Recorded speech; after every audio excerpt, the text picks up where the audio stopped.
first, can I maybe state the obvious? It's a whole lot of chocolate going on around. Melanin goodness just everywhere you look. It's so much chocolate, you're going to get diabetes. You don't have enough insulin for all of this chocolate.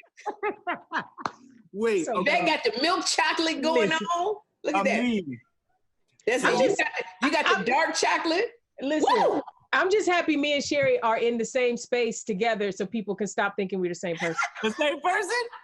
Wait, so Sherri, we were just talking to Yvette about one of her fears.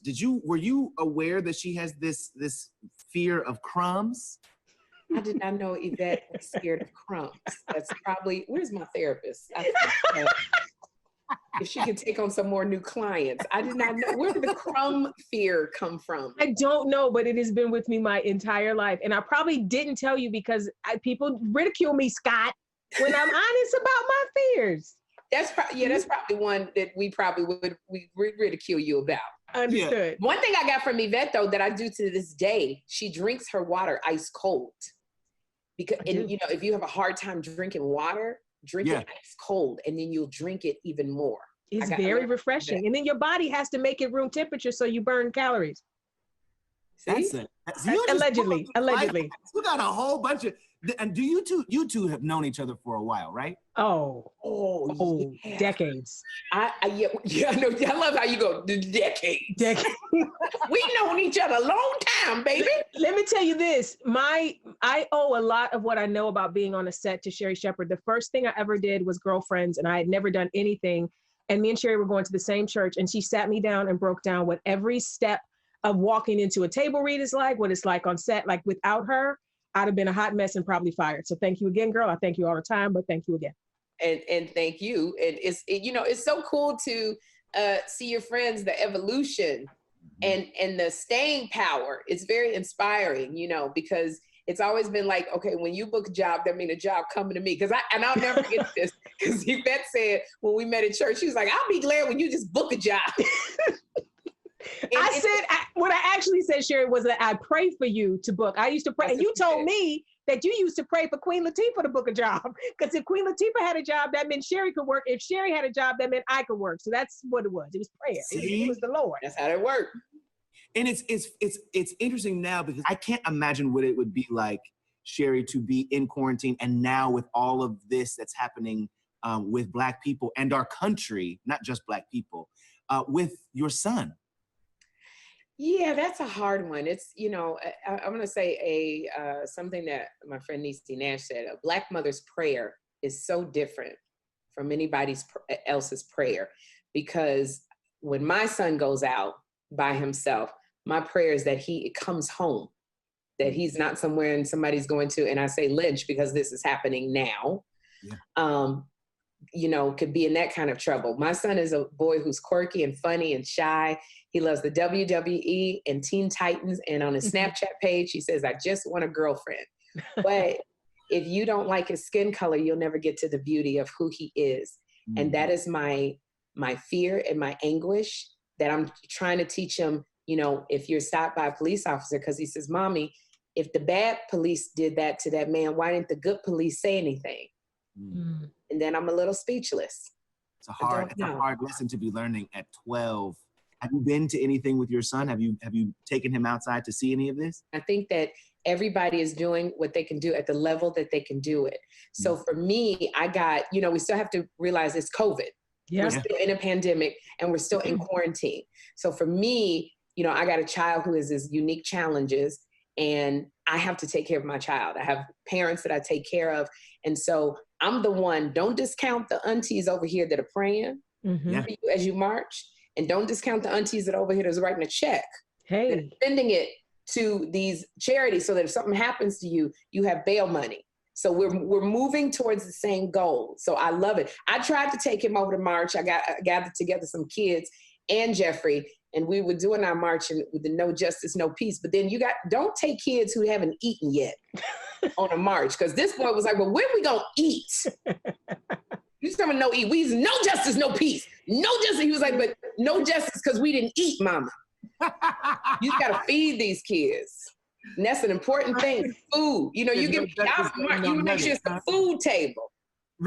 I'm gonna, speaking of food, I have been eating during the pandemic, but you look amazing. What are you doing to stay in shape during this pandemic?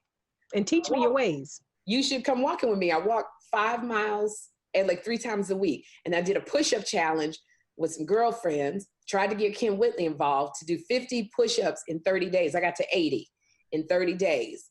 And everybody had to send in a video. Kim Whitley finally sent in her video. She did 3. So, well, you know, the funny thing is, I don't know why I asked, because I figured exercise might be a part of it. And you asked me to take part in that push-up, and it got lost in the mail, the text. Do you know what she said, Scott? I said, Yvette, we started this push-up challenge, 50 push-ups in 30 days. She was like, hey, new number, who this? I said, it's Sherri. It's Sherri. And she's like, oh, hey, girl. And I said, anyway, we're about to do the push-up chat. Hello? Bad connection. Hello? Couldn't hear you. Hello? Oh, hey, Yvette. See, y'all ain't right. And I think her tone was, as long as you keep talking about this push-up challenge, I'm going to hang up on you. Yeah, listen, we can't talk if it's exercises on the menu. We can't talk about it. I don't believe in it. Listen, y'all, do not go anywhere. We have so much more with Yvette Nicole Brown, so much more with Sherri Shepherd. We want to talk about this podcast, Two Funny Mamas, and you are back, Mr. Iglesias on Netflix. We got so much to discuss, y'all. We'll be right back. Your chorus has arrived, and she is ready for her spotlight. Hit me! Paula, you're late to dress rehearsal. Not possible. The star cannot be late. Read my writer. Okay, you will begin your prologue right here. Oh, hell no! Nobody puts baby in the corner. I'm standing right here. Spotlight, hit me!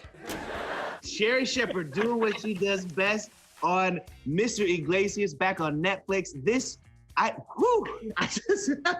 It was hilarious, Sherri. What can we expect this season, the second half of the season? Oh, wow. Gabe's got a love interest, more shenanigans. This is a show that you can sit your family down with to watch it and to laugh. And can I tell you a really quick story? Yeah. He gets a love interest, and her name is Elora Quesado. She used to work in our wardrobe department as a wardrobe assistant. She had no agent. They were auditioning women with big names, size 6 women.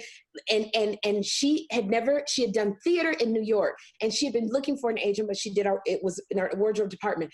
And one person believed in her, the head of wardrobe, and went to Gabe, which you don't do. And she said, would she be able to audition for the role of your girlfriend?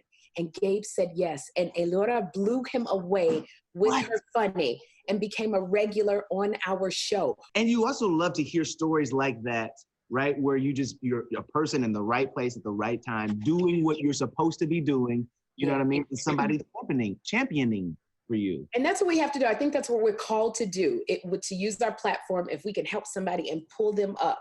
Because if we pull them up, we go up. It's a continuous circle. That's what you did for me, girl. That's what you did for me way back when. Yes, and you do that for me. So it's always, we have to continue to do that.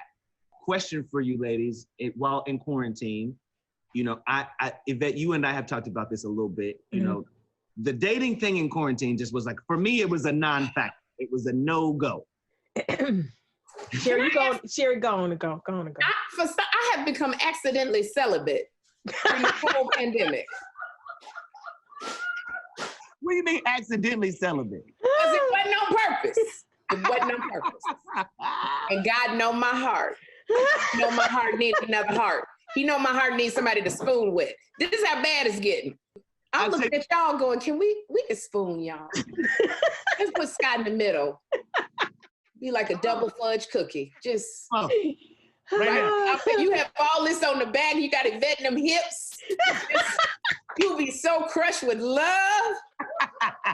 That's the best and wig and curly hair all over you. Wait, now, I wasn't going to say anything, but earlier when we were in commercial break, you had to get your situation right. And I didn't realize that a part could make a whole difference in your face. Like, it could be a totally different person. Because let me tell you something, because we've been laughing, every time I laugh, this part go back a little bit, and I got to fix it. A part makes a difference. I don't have it pinned on. This is like, I'm in my pajamas and I don't have my hair pinned on. So every time I laugh and go, ha, ha, ha, this thing go, ha, ha, ha, ha. This is really, Yvette, this is stopping my Bumble profile. I want you to let you know. Listen, we do what we can, Sherri. We do what we can. I do think you should get into the pins, though. I think it's something that you should try. Y'all should get into it. Because it's nothing like being over here and you hugged up and a piece of your wig get caught under the man's arm. That's one of them ones like, hey. It put you, hey.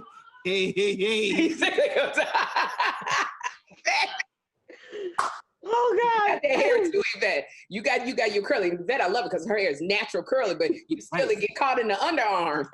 And it's a situation. It's a situation. We didn't get to talk about your podcast with Kim Whitley. Oh my goodness! It's a wonderful podcast with Kim Whitley, who is ridiculously funny. It's called Two Funny Mamas. Am I correct? It's called Two Funny Mamas, and I have been on Kim Whitley for about 4 years to do this podcast. And I just said we have such a lot to say. We're two women. And we have kids, we're single women, and our goal is just, sometimes you just have to laugh and release, especially with all of the chaos coming at you. Laughter is truly good for your soul. And before you can go out and fight, you have to have your soul together. Your spirit's got to be recharged. So we talk about everything from politics to raising children, to relationships. Where can people hear? Where can people listen to? You can see us on YouTube if you subscribe to Two Funny Mamas, and you can listen to us on the podcast platforms. And this is something that is financed by us. We didn't go to a corporation. It's our money. We put it in because we believe in it so much, and we just want to make people feel better. And someone from Minnesota, a bus driver in Minnesota, said, I live for your podcast before I drive my bus. So that's what we want to do. And if you just want to laugh and think, and we talk about starting your own business and being confident, how do you even walk up to a table and sit down with confidence? Mm-hmm. So we just cover the gamut. Thank you.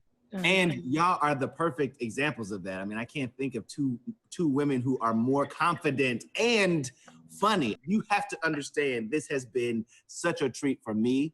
I have so enjoyed this. Thank you. And watch me on Dish Nation. I'm sorry. Yes, get it in. Plug, girl. I'll be on Dish Nation with them chopping it up, pop culture, which y'all love. So I can't wait. Can we just make this a weekly thing? Yes. We'll go ahead and we'll see you back next week. We spoon. We got away from that. The spoon. Okay, we go and the spoon. And we'll get to the spoon and we'll make sure we get that too. Yvette knows she wants spoon. We ain't never spooned before, me and Yvette. I mean, it's not on my list of wants, but I told you she the sage. That's the sage right there. You can check out part 2 of Mr. Iglesias on Netflix.